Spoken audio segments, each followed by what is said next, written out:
No live stream. Kirby, 2 days in now, just how's practice been this week as you guys get ready for Saturday? Been great. The guys are fired up and understand the importance of the game, and really good practice today and good practice yesterday.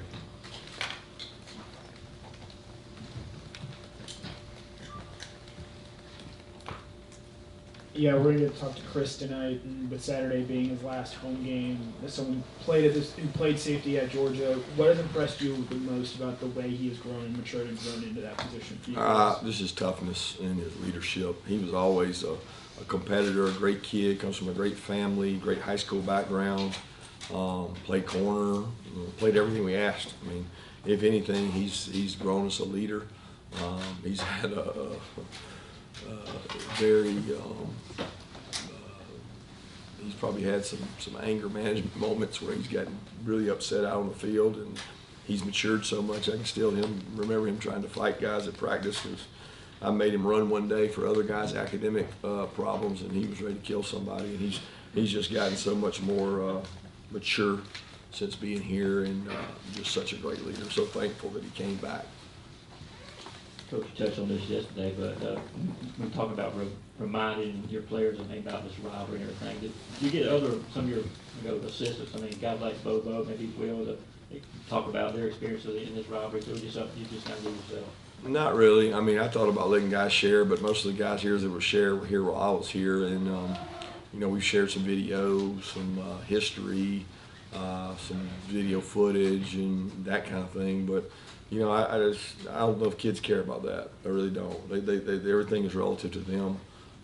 They see us out there like dinosaurs, and they don't look at it as relevant. So what's relevant to them is that probability doesn't equal reality, and you can't go off probability. These games are decided on the grass, not on paper. And if we learned anything last week, is that probability doesn't equal reality. So we got to go out and play good. Kirby, Georgia Tech has been really good as far as creating turnovers throughout this year. What sort of stands out to you about how they've been able to do that and the challenge that's going to present? Yeah, their defense coordinator does a great job. They attack the ball, man. They've got visual, intentional strip outs, and that's what we want our guys to do. We always say we're competing with the other team to have more, cause more turnovers than they do, and they do a great job with it. I mean, they're plus 10 in their wins, and they're plus 1 in their losses. So they're really good turnover margin.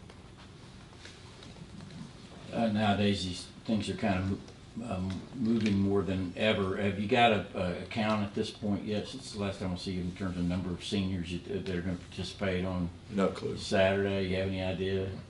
No clue. I haven't thought about it since Monday when I mentioned somewhere between 20 and 25. No clue. Kirby, a couple of practices since we last saw you. Any progress for AD? Yeah, he's practiced some. He's been able to go out and take some reps and things. He took a few today.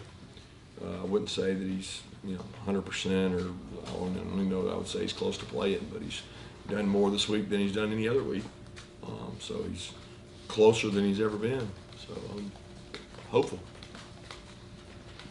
During the game with Kentucky, they ran a stat about turnover margin, and I know that that's an area that you stress. It is curious to be -2 and be this elite of a football program. What do you point at? Is it just bad luck, or are teams just that much more careful around you? No, turnovers they're hard to control. I'd love to say we control them. For whatever reason, 7 years I've been here, we've never really been great. I think 1 year we had pretty good turnover margin, either the first or second year. But outside of that, we never really have turned the ball over a lot offensively. So the margin becomes the defense's problem when you don't turn it over a lot. But we've delved and dug a lot into a different stat, which is explosive plays, and it's explosive play differential. And we think that a greater indicator of wins and losses is the explosive play differential. And when you add our runs and passes and you combine it against what our defense has given up, we haven't had a game that we weren't less than 4 positive. And that indicator actually in the SEC is a greater indicator of what's won games. Now, I don't know why that is, but Ole Miss, ourselves, Tennessee, Alabama are the four greatest differential teams in terms of explosive plays over their opponent. So we dig hard at that. It does not lessen the value of a turnover because turnovers are critical and the greatest equalizer there is in sport. And really, you think about how did Georgia Tech beat Pitt on the road, turnover margin was a critical factor in that game. So it's something that we got to continue to improve. But we keep selling to our players that if we're a lot more explosive than the opponent and we don't give up explosives, we get +4 over what they get. So if we get 10 of them and they get 6 of them, then we're going to have a great chance of winning the game. Kirby, a quick follow-up on AD. You said last week he wasn't eligible for the tightrope surgery. Why was that? I don't know the technical reason, but Ron could tell you. We asked Ron that a long time ago. To have a tightrope, you have to have a certain kind of injury. When they go MRI scan it, you've got to have something floating around in there. He does not have that. He does not. It's just, it wouldn't help him. It's a different deal. So when you have tightrope, you got to have a certain kind of high ankle sprain. It has to tear like completely off. His was not that way. His was a grade 1+ or a grade 2, I think it was.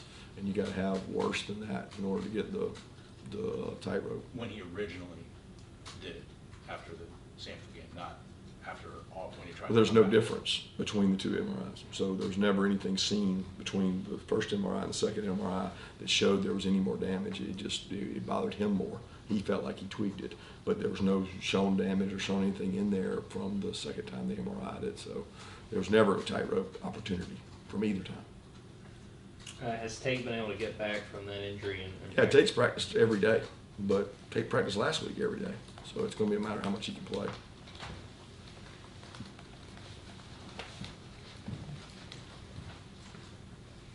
Yeah, how would you assess the job that Broderick Jones has done as your left tackle this season, especially growing, this is his first full year. Obviously, he started for you guys a little bit last year, but every game at left tackle so far. Yeah, Brod's done a good job. He's a good leader. He's really athletic, great at pass pro. Continues to get better. There's times I wish he would get more strain and more push, but not a guy that buys in and really coaches the other players, and really just appreciate how much he's meant to this program and how much maturity he's gotten. From the first time he got here, he was raw, and he's come a long way. I'm just intrigued by your explosive play differential. What are you using for your number of explosives on there? I think it's It 12 varies and 15. 12 I think it's on 12 run, 15 on 15 pass. pass.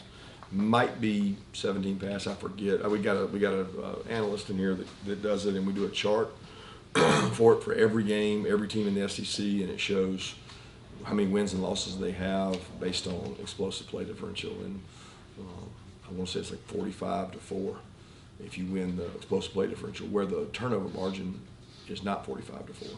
Wow. We've proven that because we've lost the turnover margin several times and still won. Coach, haven't asked you about Reed Gilbert, I guess, in a few weeks now. Kind of how is he doing? I guess just number one. I mean, hasn't obviously got to play too much. I mean, obviously got some kind of chance to get past, but just how is he doing right now? I know we didn't travel to the game the other day. He's doing well, continues to grow, and just trying to help Arik as a person and a student right now. Kirby, talking about the history of this rivalry, and on Saturday, that'll be the first time since 1927 that each team is led by an alum. Obviously, that's not the big focus of this game, but what does that mean just to know that this game is kind of part of history with you and Brent on the other side? Circumstance, I guess. That's just the way it happened, So I don't really know. What it means. I don't know that it's relevant, I mean, it's just the first time it's come out that way in that long.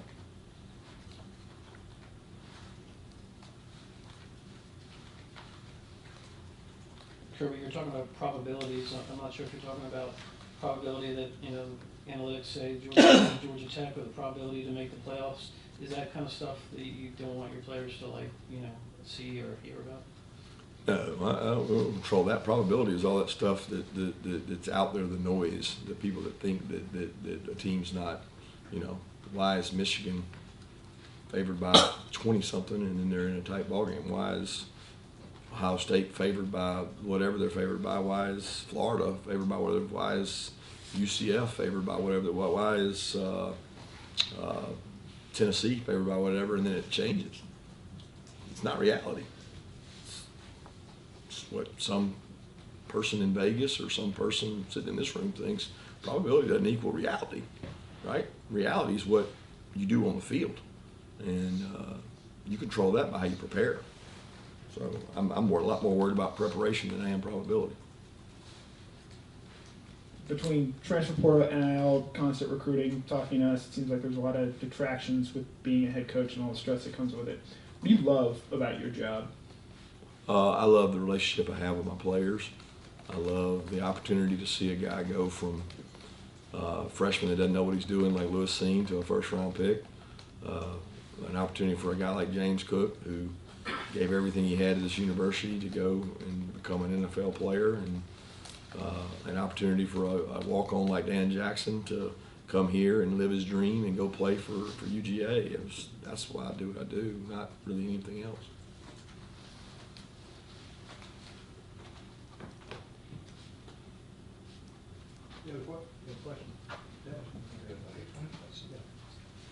You're talking about Georgia Tech's defense. What do they do specifically well defensively that's enabled them to limit what they did against North Carolina and turn Pitt over? Havoc.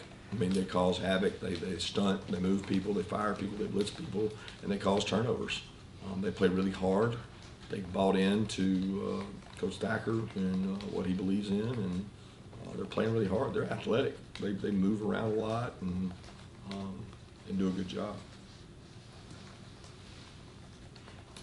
Take two more questions.